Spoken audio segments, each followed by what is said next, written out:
without preempting, we are actually at Daf, remember, Yud Aleph Omid Aleph, a few lines down. In brackets, remember we had the Simon. In mine, it's 8 lines down. And we had in brackets this Simon. The Simon is normally a way to remember what's coming up. And remember the Rosh Hashanah difficulty working out how that links. Let's see if we can do anything with that. But yeah, there's a Simon. And what the Simon really is, although it's not clear how those words relate to what's coming up, there are 3 instances we're going to have now of Rabbi Yehuda and the Rabbonon. Maybe that was the first. I'll have to have it later, I think. Thank you, Ed. Thank you very much indeed.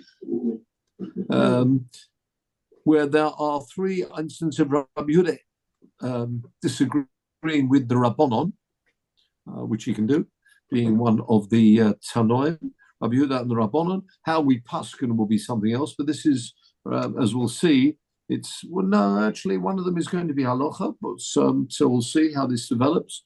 So Rabbonon, Mehimni, Vesifri, but some people take out that simon.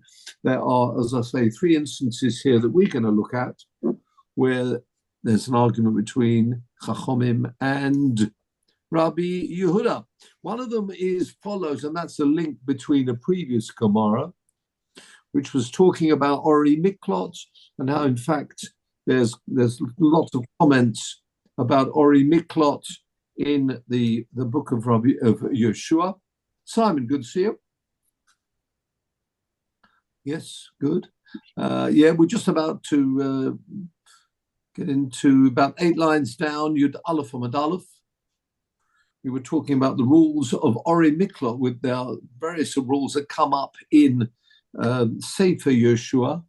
Was relevant very much to Yeshua because he was involved, having crossed over the Yarden, when they referred to as the 7 years when they were Melchomas, and the 7 years of when they actually then settled the Chiluk, dividing up the country and settled the various Shvatim living in their own places. Now, as we've learned before, remember there were 3 cities on one side of the Jordan, and the 3 cities of the other side of the Jordan acting as these cities of your refuge, where someone killing, sadly, accidentally, would go and spend time, and the next missioner will tell us how long he was there. If you remember, we also learned that it wasn't just these 6 cities, there were another 42 which there were smaller cities, which also were part of this structure of the 48 cities in total that acted as a place of refuge where someone could run off the person who'd killed accidentally. Now, when it says at the brackets, Peligi bo Rabbi Yehuda Rabbanon,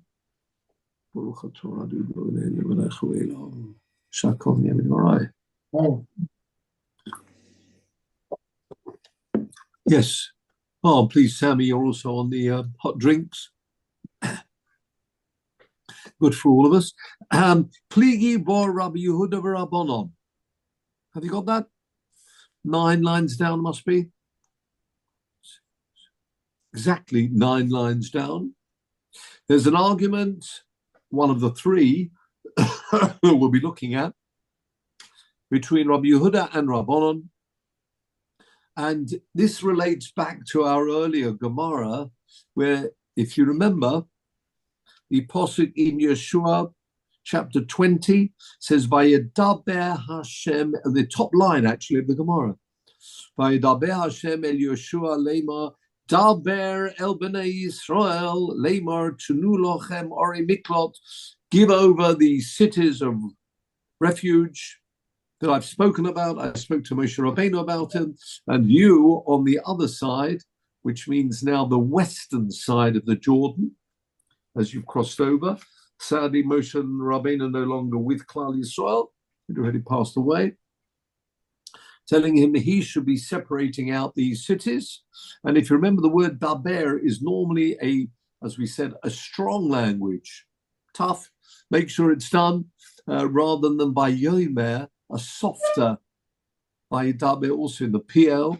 The word dover actually appears as well. Ani dover elecha, by daber in this PL form, strong.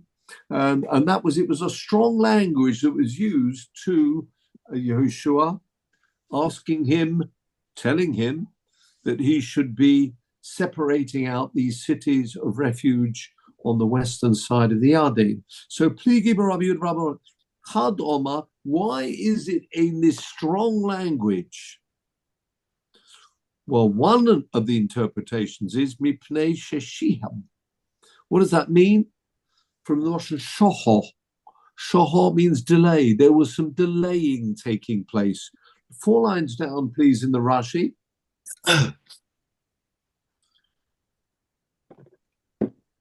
Says Rashi, Shelo yifrishom la'achar shechilku miyad. Ad shene'emar lo mipi HaKadosh Baruch Hu. He knew that had to be done. And it should have been done immediately. No delay whatsoever. Rather than there was an opportunity for Hashem to tell him to do it, that should have been done immediately, according to one interpretation. I did see one of them, Meforshim, the Siach Yitzchak, refers to the idea as perhaps he should have been separating them immediately. What do I mean by that? Once he's got some cities, and in these 42 cities, they will be spread around the country, and they're not named in the Torah. So obviously every tribe had to give up certain cities, which would act in that capacity. Once they'd done that, one of them, Forshim, says, as we've seen the idea before, although they're not acting yet until all 42 have been separated, so that could have been a reason why he's not there.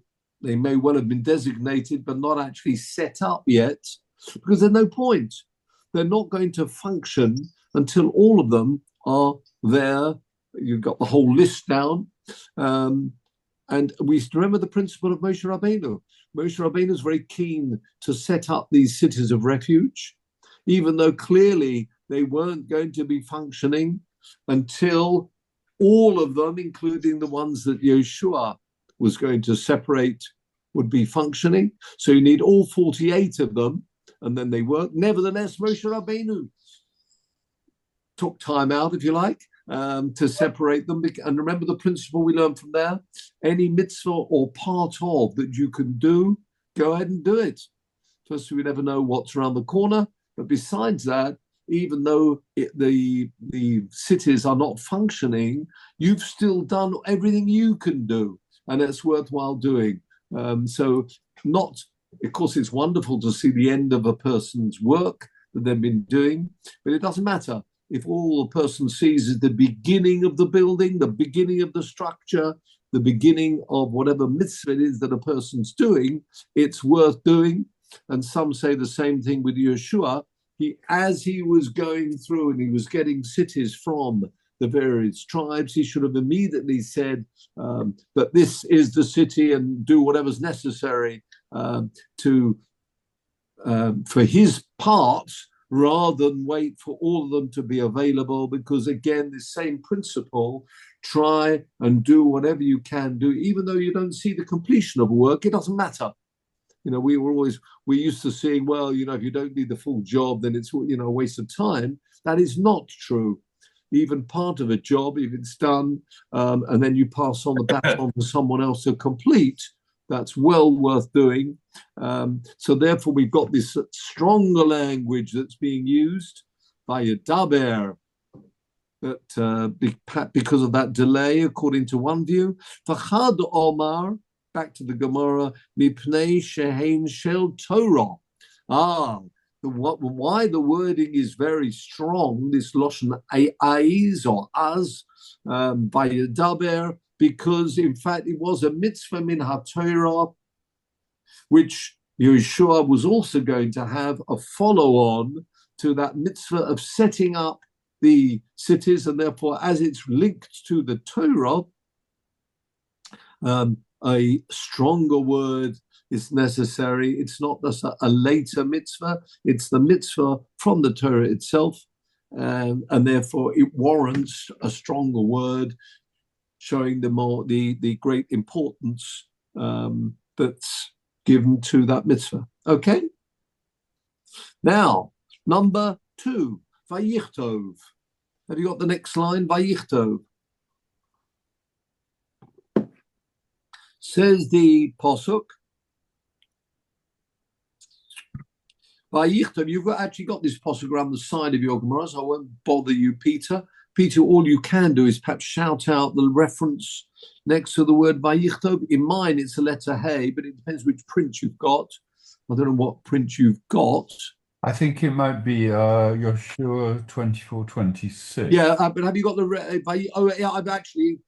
I'm looking at what you've sent out, and it's number 5, isn't it? Yeah, I can show it to you. I've got it ready.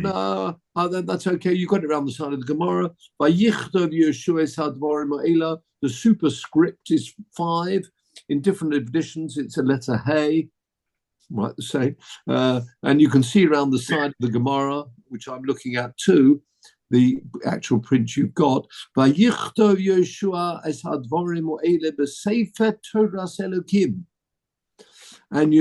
wrote, this is chapter 24 in Yeshua, as you quite rightly, Peter, tell us, these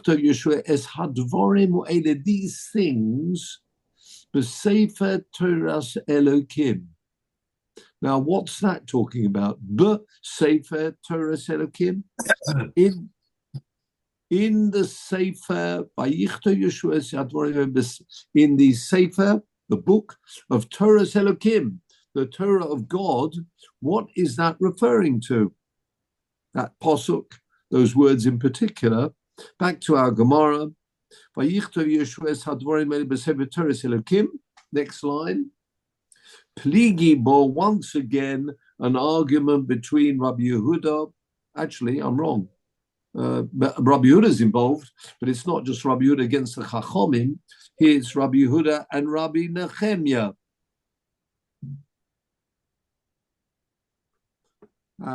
So maybe that answers the first one of those simonim. The first one, it's Rabbi Yehuda, if you like, against or disagreeing with the Rabbonim. Sounds like in the plural, Rabbonon. That's that word Rabbonon. Whereas the second and third, it's not Rabbonon, it's a particular Rav who disagrees with him. So what is that Pasuk referring to?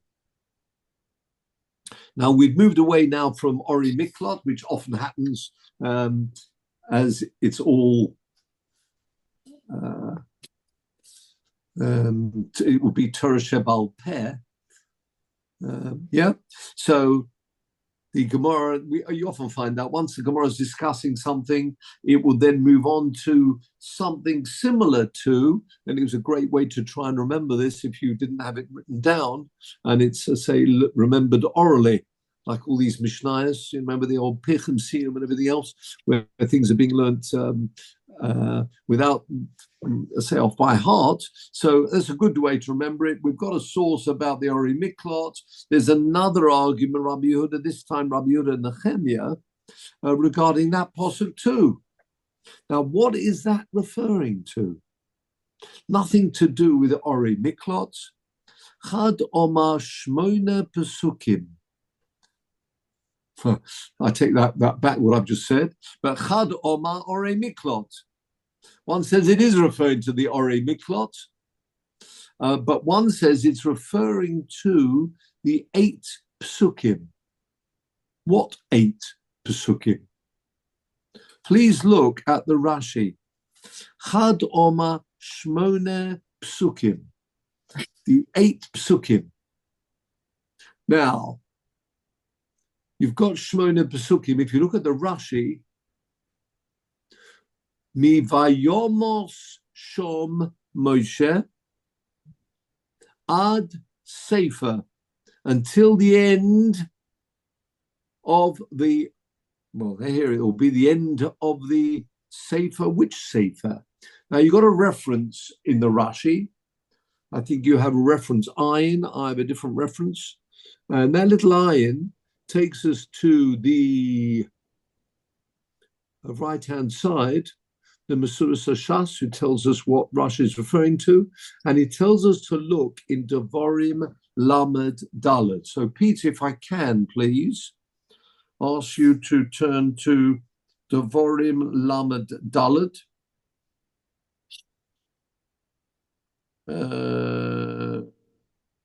Yeah. Vayomos Shom Moshe Lamed Dalet Posuk Hey to Yud Beis. I haven't got it in large in my. Oh, excellent. Posuk chapter 34. That's it. The last chapter of the Torah. Before you go, let's go from the beginning right up to the top of it. Vayal Moshe, and Moshe goes up. Hanavo, we know Hanavo, the place where he'll be passing away. And Hashem showing him, can you imagine, a very moving moment. Vayarei Hashem es kol haaretz es hagilod adon, showing him all the country of Eretz Yisrael. Now, as we come down, we get eventually to Posuk Hey. Posuk Hey. One up. Posuk 5, please. Yes. Vayomos Shom Moshe Eved Hashem Beretz Mavapi Hashem, the command of Hashem. Vayikba Oisoi, and he buried him. He being Hashem himself. There was nobody up there with him. The valley Beretz Moav Mul Beis V'lo Yoda Ishes Kavuras Adim Hazeh. Till today, nobody knows where he's buried. And then the third posuk, Moshe ben Me'el ve'esrim shana lo chohaso einai. Famous words. His eyes were not dimmed. Chofhei, koho, that root meaning dimmed.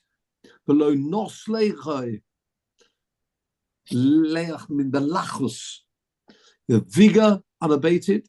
And then the next posuk, Vayibku v'nei Yisrael es Moshe ba'avis Mayav shloshim yom for 30 days. Vayitmu v'Yeshua ben Nun, posuk 9, Moled ruach chochma. Why? Because Moshe had, if you like, laid his hands upon him and passed on the baton in that way. Vayishmu elo b'nei Yisrael vayasu kasher tzil Hashem es Moshe. V'lo kol novi oid b'Yisrael kamoshe asher yado Hashem upon him. No one ever again.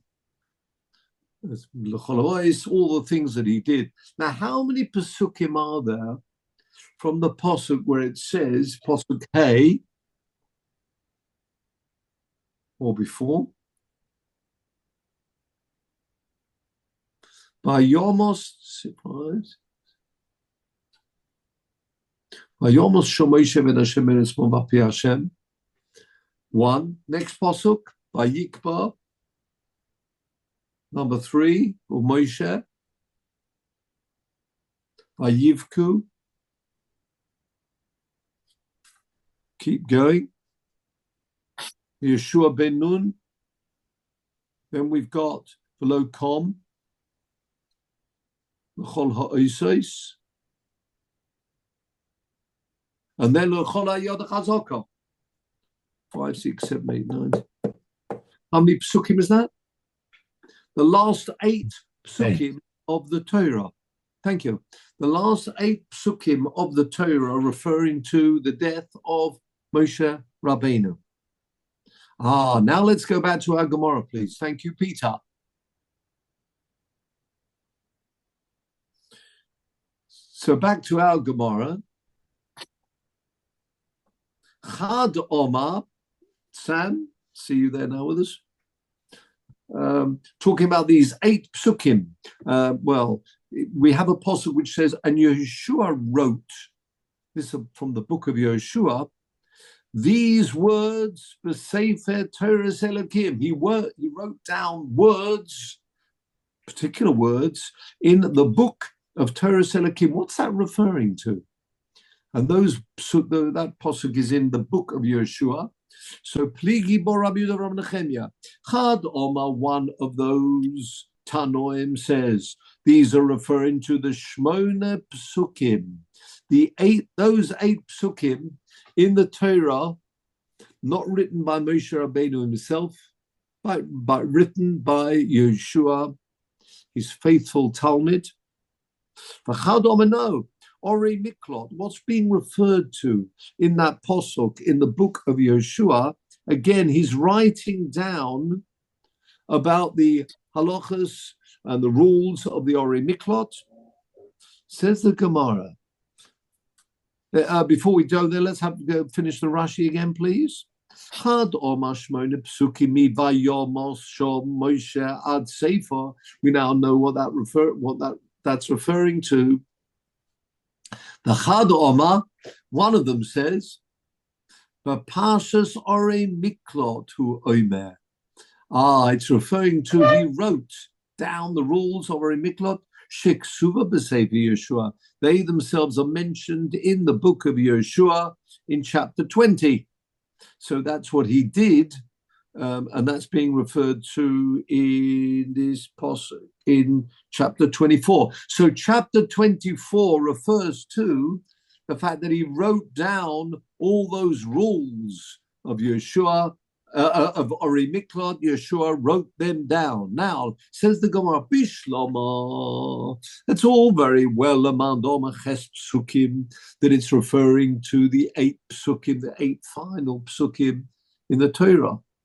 Hainu dichsiv b'sefer Torah Elokim.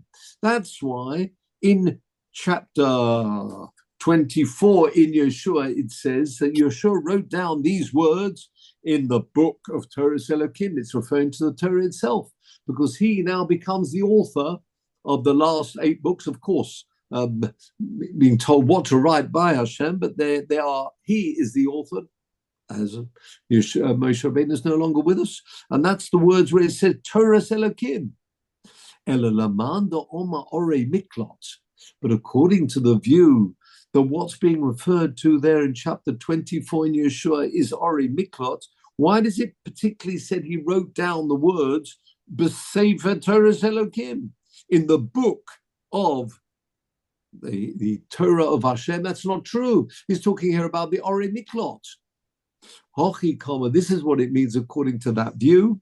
Vayichtov Yeshua b'sifro, he wrote down in his book, the book of Joshua, es hadvorim ho'ele haksuvim b'sefer Torah Elokim, because he had the second half of that mitzvah of Ori Miklot, as we mentioned before.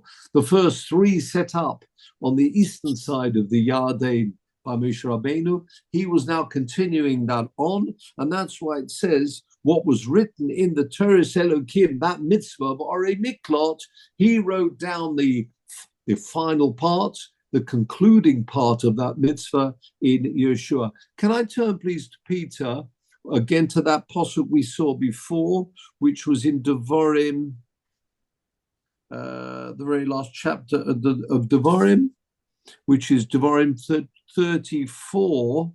And let's have a look at the first pasuk. Because one question you could ask is the following. Pasuk 5, double click on Pasuk 5, please. Just on, that's very interesting. It gives you the double click on Vayomos, 2 resources, commentary. Let's pick up Rashi. And let's pick up A. Let's go to the sort of, that's it. Vayomos Shom Moshe. And Moshe died there. We've just seen 2 views One view was this is Yehoshua is writing these psukim. That makes sense. How can it be anything other than Yehoshua writing these psukim? Look at the Rashi, picks that point up. Vayomos shom Moshe, efsha Moshe meis. How can it be possible? Moshe is dying. V'chosav vayomos shom Moshe. Moshe writing the whole of the Torah. How can he write that Moshe died there? Do you understand? That's in other words, according to the view, we saw two views tonight. Whether it's referring when it says Moshe that Yeshua wrote, whether it means he referring to what he wrote, the last 8 psukim, fine. But according to the other view, it says he wrote, no, he was writing Orei Miklot in the book of Yeshua, nothing to do with these psukim in the 8 psukim at the end of the Torah. Now, if it is Moshe Rabbeinu writing this, how can he write that Moshe Rabbeinu died there? Look what Rashi says. Ela ad kan kosav Moshe. Until that pasuk, Moshe wrote it. But mikam v'elech kosav Yeshua. That was what we just saw. That from then on, Yeshua takes over, and those are the psukim we're referring to in the book of Yeshua, where it says that Yeshua wrote these psukim. But Rab Meir Omer, Rab Meir says no. Efsha Sefer HaTorah Chosek Klum. How can it be that there's anything missing from this Sefer? V'hu Omer, and earlier on in the book of Devarim, it says, Lo koach Sefer HaTorah zeh. He's saying, he's passing over this Sefer Torah and passing it over, and it's complete. Ella, says the Sifri, Gemara in Baba Basra, HaKadosh Baruch Hu Omer, HaKadosh Baruch Hu was telling him what to write. O Moshe Koise Bedema. Moshe is writing this with a tear. Press the A on top, please, and we'll get that in translation as well. Might help us. Let's go for translation. Is it possible Moshe died there and wrote a Moses? How can he write that? But thus far, Moshe himself wrote. From then on, Yeshua wrote it. Rab Meir said, but is it possible that the book of the Torah will be lacking anything at all? And it said before, we've seen, it's written, 31:26, take this book of the Torah. Moshe Rabbeinu himself says it's complete. Rather, the Holy One, blessed be He, dictated this. Keep going. Bit of scrolling, thank you.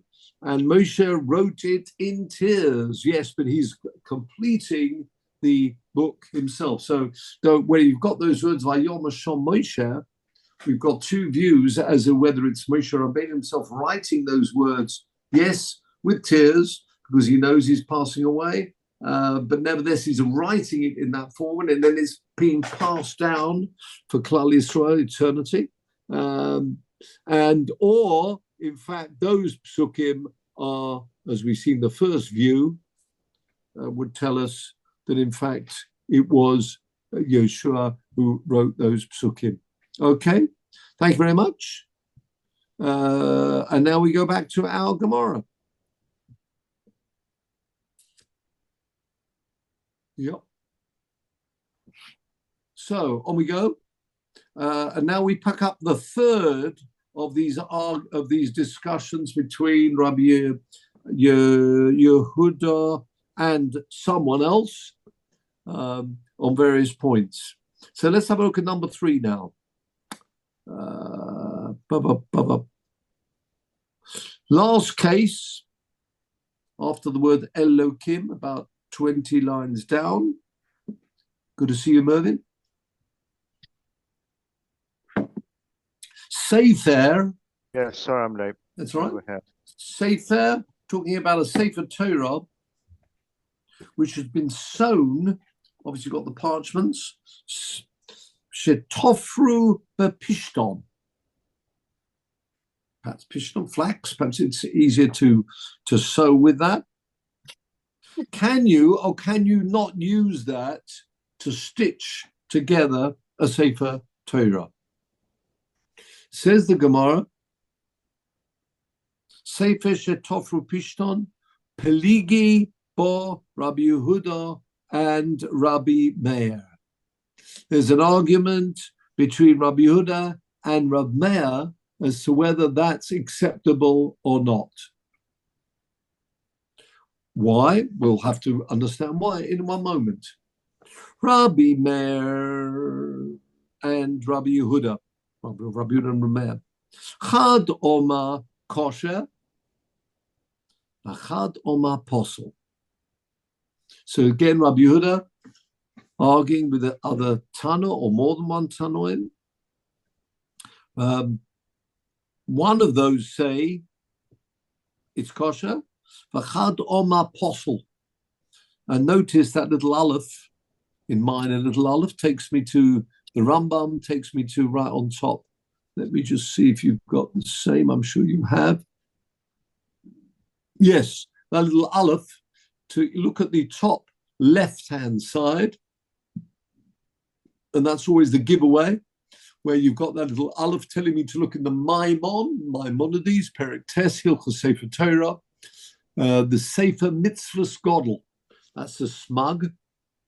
Yeah. And then it tells me to look in the Tur v'Shulchan Aruch Yoredea, Siman Reish Ayin Ches 278, Sif Aleph, which will tell us that halacha that in fact it's possible. Okay? Did you understand what I mean? That little superscript next to the word possible, taking us to the top left-hand corner. Okay? Having said that, let's have a look how this follows through in our Gemara.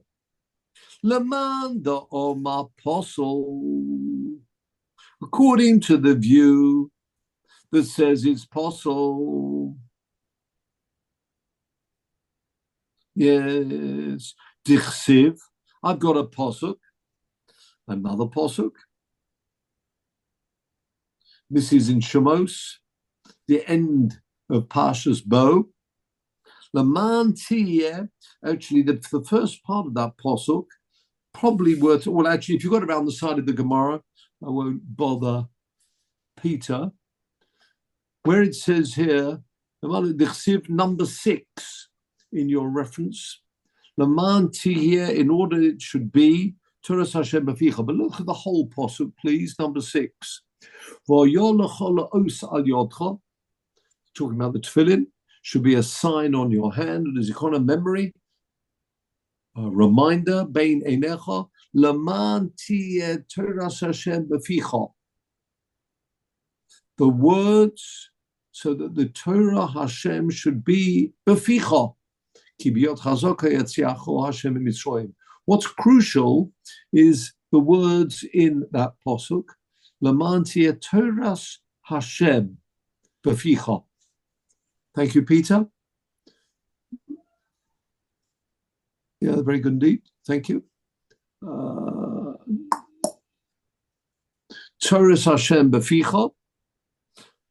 Now, the end of the posuk, the first part is talking about tefillin, and then it said that the Torah Hashem, it doesn't say the tefillin, the words of the tefillin, the whole Torah should be in your mouth. Obviously, the fact that the person's wearing tefillin, but the crucial word is Torah Hashem.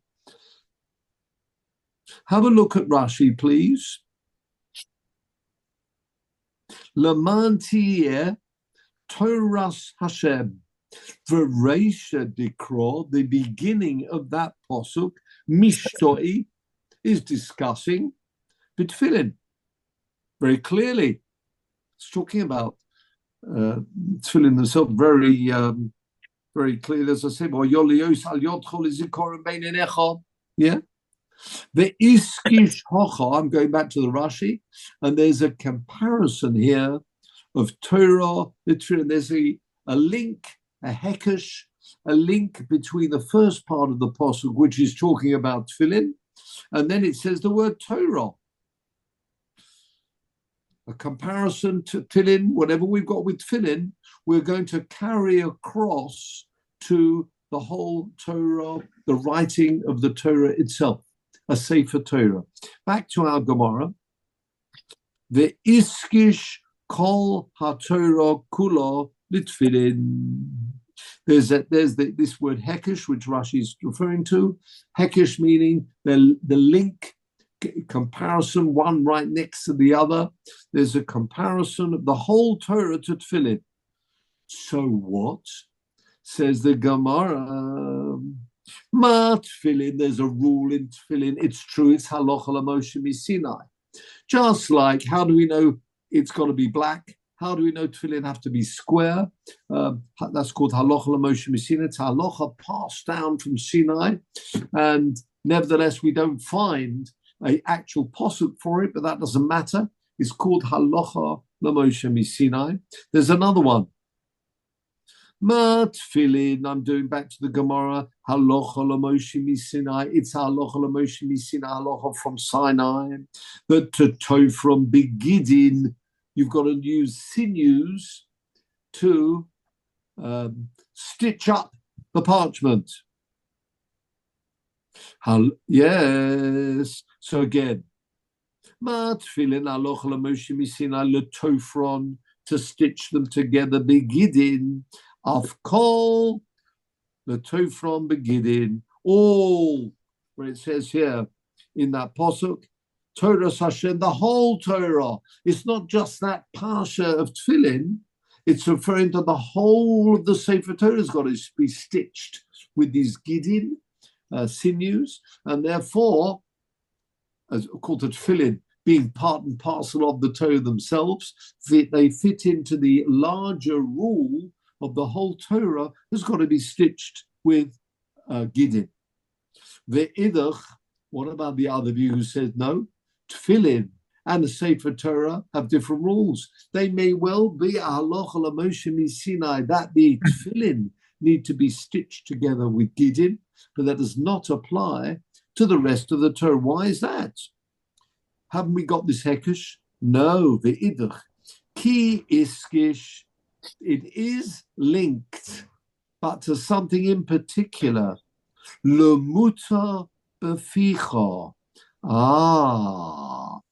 But what does the pasuk say? L'mantir Toras Hashem beficha. In your mouth. Look at Rashi, please. L'moisa or muta beficha. Dichsiv, I'm doing the Rashi. Bahaikra, in that posuk, beficha. Doesn't just say Lamantia Toras Hashem. It's Toras Hashem beficha, in your mouth. What can you put in your mouth, says Rashi? Minha muta beficha. Something which is permitted to be put into your mouth, which means the following. Ein nichtovim al or behema tumeah. You cannot write a Sefer Torah on parchment, skin, from a behema tumeah. That's where the word you learn beficha. Yeah, Torah Hashem beficha. What can be placed in your mouth, which is kosher, a behema kashera. That's what you can use for the parchment. That's what it's coming to tell us. Back to our Gemara. Ki iskish lemuta beficha or lehil chaysov, for its actual halachos. So nochmal. Ki iskish lemuta beficha. Actually, I put the comma in the wrong place. Let's try it again. Ki iskish lemuta beficha. Lehil choisav lo iskish. Have a look in out Rashi. Lehil choisehen, and when the Gemara used the word lehil choisehen, it means ledova she'enoi kosuv b'Torah, the halachas which are not specifically mentioned in the Torah, ubitfilin gufayu lo gomrinon lei. Elam halacha Moshe Sinai. This principle of how you stitch the parchment of the tefillin, that's not mentioned specifically in the Torah. It's halacha Moshe. So that's what it means. Hilchos to their halachos Moshe Sinai. That's one of them. Therefore, lo yalfinon behekesha. You're learning comparisons between tefillin and the Sefer Torah. Any rules which are specifically mentioned in the Torah, and one of them there we have it. It says Torah's beficha, the fact that the parchment has to be from a kosher animal. That will apply both to the Torah. It will apply to tefillin, the same halacha. Whereas things which are specific, it's halacha l'Moshe Messina, not mentioned specifically in the Torah. There you don't have to use this hekesh. Quite interesting principle. Although you have a hekesh comparing two things, you might compare them only to things, halachas, which are mentioned specifically in the Torah. If you have something which is halacha l'Moshe Sinai, you will not use a hekesh for that. So there's a machlokas, very interesting, a machlokas itself as to whether you would use a hekesh, a link between two areas. One's tefillin in our case, and one is the Sefer Torah, if one of the halachas is coming from halacha l'Moshe Sinai. Therefore, you don't have the link. Whereas the first view says, and that's how we paskin, that yes, you do. If you've got this hekesh means you've got one halacha mentioned right next to another in the Torah. It's there for a particular purpose, but all the halachas will be linked one to the other. If you've got some halachas in one, you will transfer them across to the other, and therefore you cannot use, as we said before, this point about the sinews. It would have to come from the gidin, which is sinews themselves to do the when you're actually Norman, can I just say something there? Please. I think the whole topic of tefillin, I mean, that posuk is not always, it's not necessarily speaking about tefillin itself. I mean, the whole concept of tefillin is halacha l'Moshe Sinai in some respects. I mean, the Rashbam says the osal yodcha. I mean, I can't remember exactly. It's not a physical sign. I think he. No. I think what you're referring to is whether that posuk is what's it referring to itself. But the mitzvah of tefillin is not halacha l'Moshe Sinai. I mean, you've got in Voyla Toitavus Ben Enecha. Kind of a bit stronger than that. Voyla Osal Yodcha or the Toitofos Ben Enecha. There we are, Toitofos Ben Enecha. It's that posuk may be referring to hilchos of, but when it says Voya, what are you going to do with the posuk that says, as we've just seen there? Let's have a look. You got Lamanti et Torah Hashem b'ficha. I mean, that's assuming you know what totafot is. I mean, it's an African. In Rashi says tat free and this and that and the other. I mean, there's a tradition as to what it means, isn't it? Actually, that's I'm just true, saying. But it isn't very. Nobody argues that the mitzvah of tefillin is halacha l'Moshe Sinai. It's true. You have to follow it through and understand what the word means. And the question, that's a separate point. Where the word totofos, it's used in foreign languages. We often use the principle of using another language to understand what the Hebrew means. Not that the other language came prior to the Torah, but often some words continue on in that foreign language, and it helps us understand the word in the Torah. But the mitzvah of tefillin. You're saying the origin. You're saying that the word was before it became tat b'kafri and Afrika. Yeah, yes, absolutely. There are other examples like that too in the Torah, where sometimes we're not sure what a word means, and we do the same in many languages. I know you've got links between, whether it's English or French or whatever. You link up a word and say, I know that word. It's a word which is used elsewhere. Rashi does that often with using his French, and we've got the old French word which will help us understand. And that's why very powerful that the Pirush of Rashi. That's why it's loved. But I do think I think it does. The Rashba does say that Ois al Yodcha is not a physical sign. I think he talks about holding it in your heart, having it as a memory. I don't know, it's rather vague, this in my head, but it's. You've had got al Yodcha. What do you mean? You're holding something? It's a memory. It's a memory. Yes, you should hold the yes. On your hand is a memory. I'll have to. It's near the heart, isn't it? But I'll have to. That's true. It goes across to the heart. What about on the head? I don't hold the shin now, but I'll look it up and I'll forward it. Okay, right. But what we're saying here is that the mitzvah it doesn't decree. I mean, the point about it is, I was just saying that the whole thing is a lot. It's not just I was thinking it's not just the Gideon. No, you are right. There are other halachas. For example, square tefillin, black tefillin. There's no mention in the Torah of the black or the square, and that's called halacha l'Moshe Sinai. But the mitzvah itself is one of the Tariag mitzvahs. That's not a mitzvah of halacha l'Moshe Sinai. You could say an example of halacha l'Moshe Sinai, nisuch hamayim is not mentioned specifically, and that is but even then it's not referred to as halacha l'Moshe Sinai if you've got a link. If you've got a link and interpretation which will tell you something, that's not called halacha l'Moshe Sinai. Halacha l'Moshe Sinai is when there's no link at all, and it's say halacha l'Moshe Sinai. What we're saying here, therefore, is the halacha l'Moshe Sinai on the mitzvah itself of tefillin. Part of it is halacha l'Moshe Sinai. That bit is not necessarily passed across in this hekesh. Hekesh meaning where you've got one mitzvah right next to another.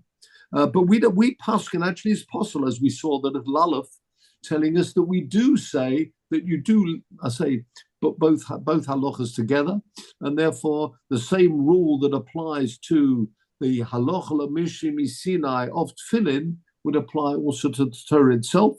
Sorry, but Torah Hashem beficha sounds like a figurative statement rather than a literal statement. Why are you doing that? Lama'an tihye Torah Hashem beficha, so that you're wearing it. You'll constantly be mentioning. What's this all about? It came immediately after Torah Hashem beficha, immediately after Yetzias Mitzrayim, and it will remind us. As it does, that's zikaron beinenecha. Other people say it's a reminder in the. So you've got the tefillin itself, which are there, and it's something you'll speak about, something you'll talk about. You've got something. Why are you wearing this mitzvah? When is it first mentioned? And you'll from there lead to Yetzias Mitzrayim, and ultimately to Kabbalah Satorah. So you're right. You have got the Torah Hashem Beficha in your mouth. In fact, we're taking it even further. It's not just words in your mouth. You've got Torah Hashem Beficha. It's extending that even further to things which are kosher in your mouth as what can be used for the parchment itself. Can I just ask you on the hekesh? Does it work both ways? Oh yes. Normally it does. So one to the other, and the other one to both ways. If there are halachas that you want to do in that way, yes. If you've got some, and that's a general rule of a hekesh. A hekesh will be a link. Why? Because sometimes people you might think, why are these two mitzvahs mentioned right next to each other? And the reason is because they are meant to be learned something from the other one, and that's why we've got this word Torah Hashem Beficha. The whole Torah is linked to this mitzvah of tefillin, and we've got to think of ways that we're going to do that. So we look for halachas that we have in one and transfer them across. Yeah. So notes I've just looked up on Safari. So the Rashbam on the previous pasuk, according to the true meaning, and this translated into English, an exaltation, this memory should be with you permanently, as if the subject matter had literally been inscribed on your hand. Yeah, of course. But that's that posuk there. But you've got the posuk in the Shema. Sorry. You're absolutely that mitzvah there may be telling us, but it's still linking up. Certainly from our Gemara here. So which Rashbam are you looking at? So the Pasuk on goes the Torah. Yeah, Pasuk 9. Now the same chapter. The verse you're talking about is chapter, yes. is 19, isn't it? Yes,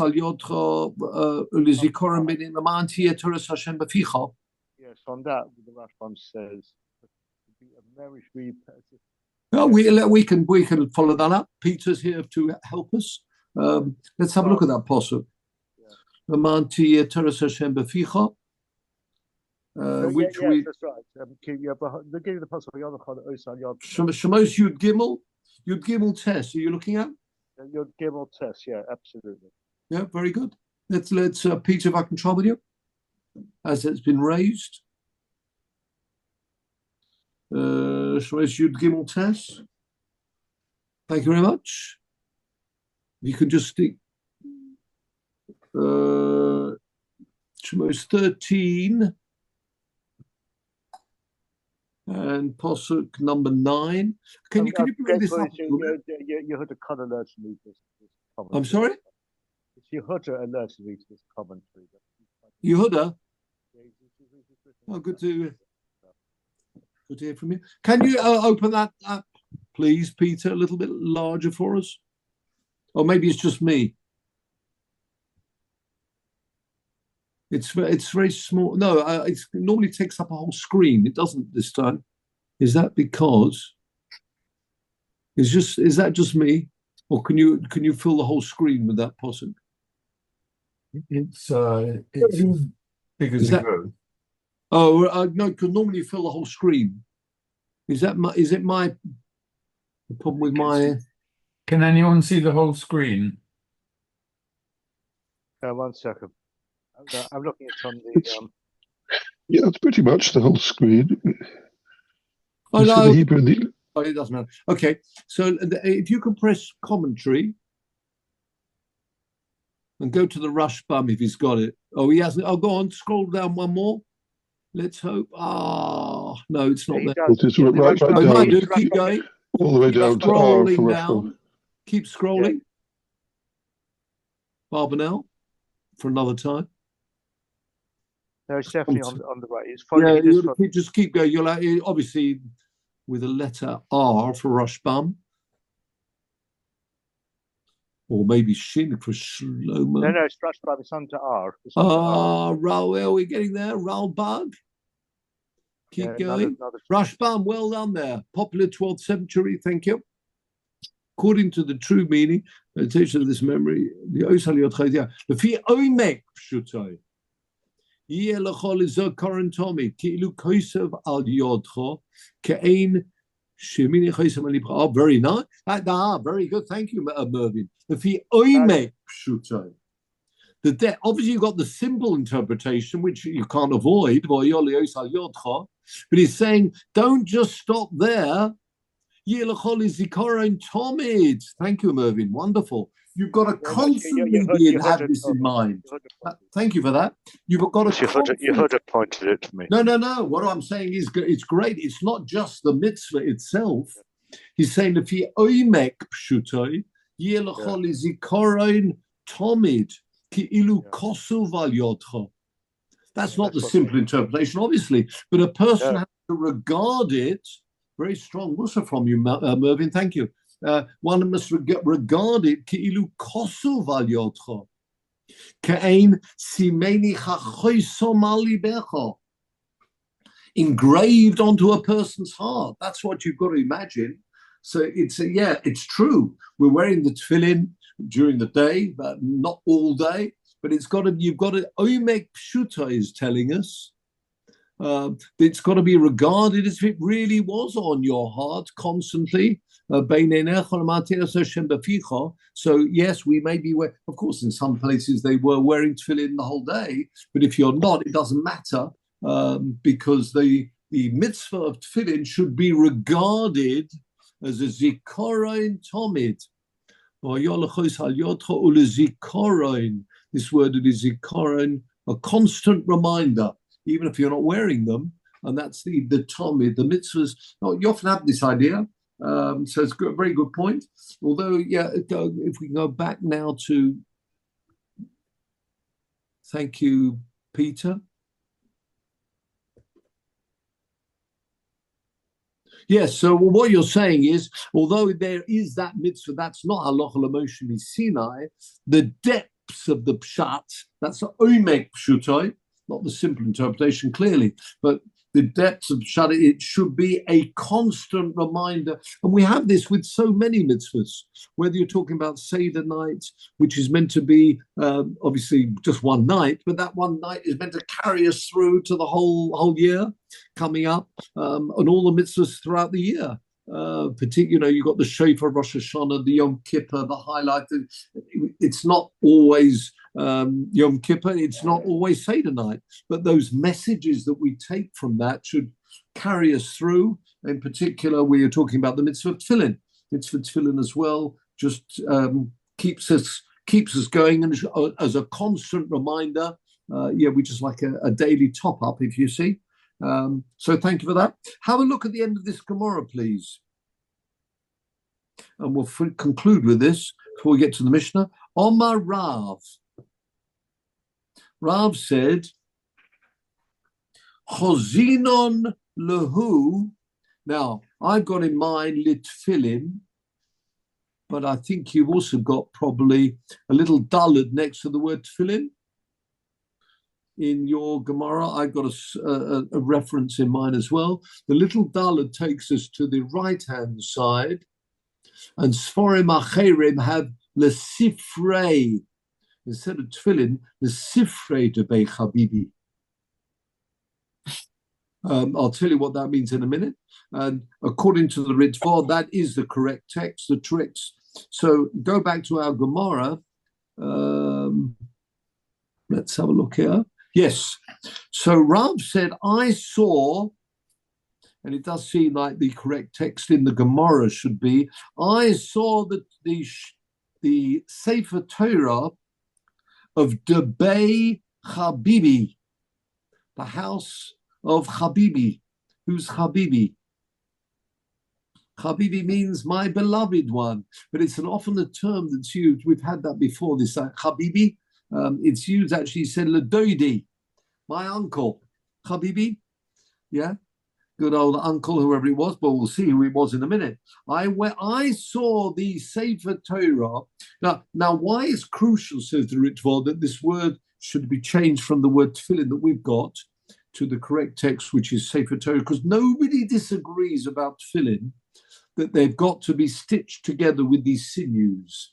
The argument we had in our Gemara was whether that hekesh that Simon was talking about, this link, does the link also apply to this halacha l'Moshe Sinai? Now, we had an argument about it. We saw there two different views. Says Rav, the great Rav, premier division of the Amoraim, I saw the Sefer Torah in the house, the yeshiva, of my uncle. Who is his uncle? Says Rashi, Dodi. Says Rashi, Achi Abba, the brother of my father, for who Rab Chia, the great Rab Chia, obviously a generation earlier. We've had this before. Just before we go back to this Gemara, as a final, can I ask you, Peter, to show Sanhedrin Daf Hey Omid Aleph,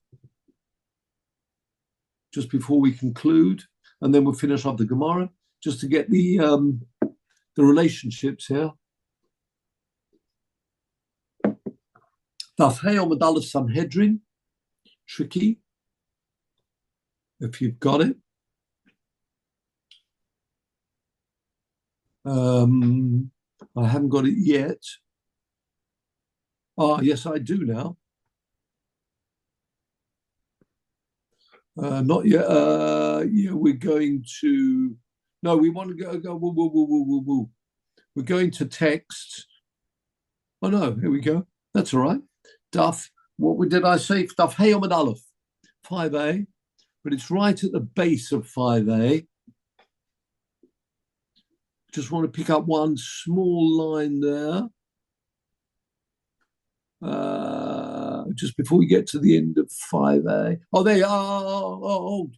Scroll up a bit more. There we go. V'omamar. Ivu, got it? We're at the beginning of the second line that you've got there. Ivu and Chono or Chano here, but it's not a female, it's a male, Chono, and Sheila, and Morso, and Rabbi Chia, Kulho B'nei Abo Ba Acho Karsalo Mikafri Havu. There were 5 brothers. Okay? And Rav, without getting too complicated here, so there are 5 brothers, Avu, or Ivu, Chano, or some pronounce it Chono, Sheila, Morso, and Rabbi Chia were all brothers of Bnei Abba Bar Acho Karslo Mikafri. Very nice. Now, Avu, the first one, Ivu, was the father of Rav. Oh, he's got some nice translations about this working out, but we won't go through all that. One was a brother's son and a sister's son. Oh, we won't go into all of that. The main thing is there are 5 brothers. One of them is called Avu, and one of them is called Rab Chia. And Avu is the son of Rav. So now if we can go back to our Gemara, please. Thank you, Peter. Yes, back to our Gemara. So Rav says, I went to my uncle's house, and I saw the Sefer Torah there. And I saw the Tfiri Bekisna. It was actually stitched with pishton, which is flax. We saw there were 2 views in our Gemara.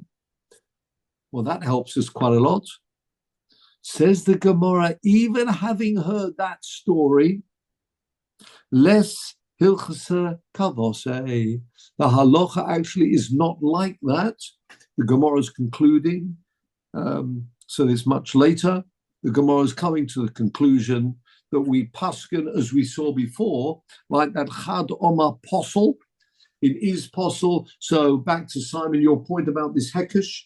This hekesh will apply not just to things which are written in the Torah, even things which are halacha l'Moshe miSinai, and therefore a Sefer Torah itself. Why he had that, and why obviously Rab Chia had the Sefer Torah stitched together. Perhaps he had it there and it was considered possible. So although Rav saw it there, it doesn't mean to say we actually paskin that that's permitted. In fact, we don't. We paskin that it's forbidden. Forbidden is the wrong word. But it's not considered a kosher Sefer Torah if it's stitched together with anything other than the gidin, which is the sinews. So a nice piece. Where's Kafri? Do you know where Kafri is? Kafri Cyprus or Crete? Do we know Kafri? I don't know. It comes up a few times. Yes, it does. The Tafri. Yes. You're quite right. In this, I've got here the Bechabi came from Crete. Yeah, no, you're right. You mean for that's the Gemara in Sanhedrin you're talking about? Probably. Yeah. No, because it didn't come. The one we're just looking at. Yeah, Kafri. Yeah, sorry. Yeah, Kafri. Kafri. Rashi just. It's an island in Italy's Bay of Naples. Thank you. The island of Kafri. Yeah, no. Is that the place that's being referred to? Yeah, you're right. In the Gemara, that's what we want to know. Actually, as a final treat for us, Peter, can we go back to that Gemara? Let's see if he does anything with that. Actually, there'll be two ways where we can follow up with it. In our Gemara here in Ruckus, it says Tafri. Is Tafri the same as Kafri? Yeah. No. That word Tafri means they were stitched together from the word. Sorry. That Dalad. Sorry. Okay. No, you're right. I'm a good call there. I went to the Tafre that they were stitched. The parchment was stitched together. Sorry. No. Good point there. Pete, have we got that Gemara before we conclude for this evening? Let's just see if he does anything with that. Have you got the Gemara again? Can you just remind me what the reference? Oh, it was Daf Hey Omid Aleph, right at the end. The end of the Daf. Sanhedrin Hey Omid Aleph. Yeah, I've got it. Yeah. What's the point? Right at the end? Yeah. Maybe we can follow that through. No. My Shanolama to Kari Ben Achi.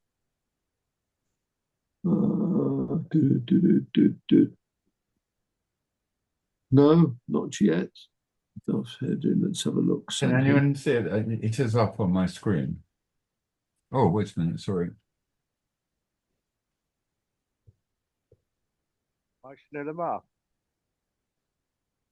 We got it. You've got it. My Shanolama. Oh, you got it. Yeah, got it. Now, if you just see if he does anything with that. Hold on a minute. Have I got? I don't seem to have it on my screen. Perhaps it's just me. Oh, I do now. Oh, yes. Now, if you double click on Kafri, does he do anything with that? No, it just says Mokum, Shem Mokum. Yeah, no, Rashi would tell us Shem Mokum. Okay, final point then. Don't have a look at the word search. Go up to search. Yeah. I'm putting Kafri. Chaf. If you can put it in, can you put it in Hebrew? I can't do it on Hebrew with this keyboard. You can't do Hebrew on that keyboard. Oh, 1 minute. What's he call it in English then?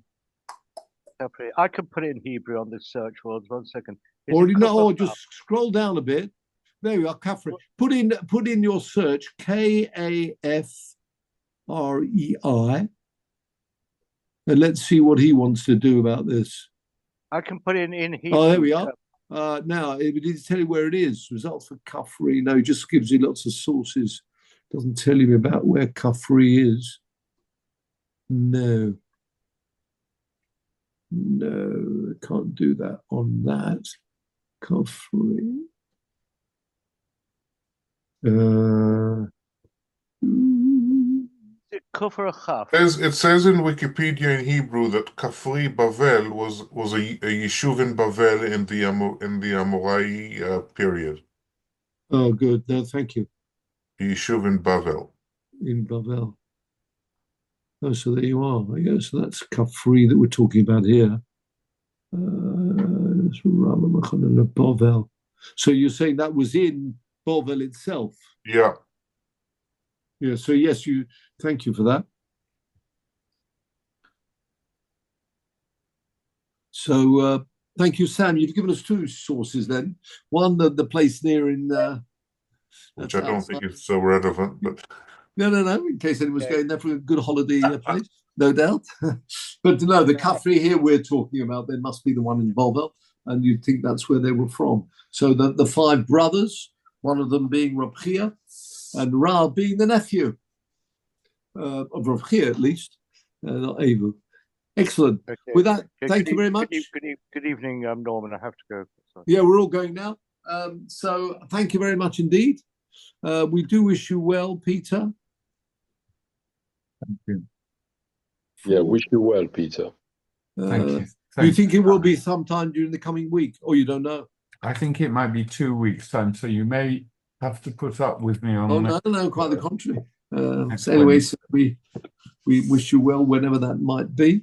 So yes, and thank you very much, everybody, for all the participation tonight. Lots of participation. Oh, Sheila Malis, thank you very much. So yeah, here we go. Sheila Malis.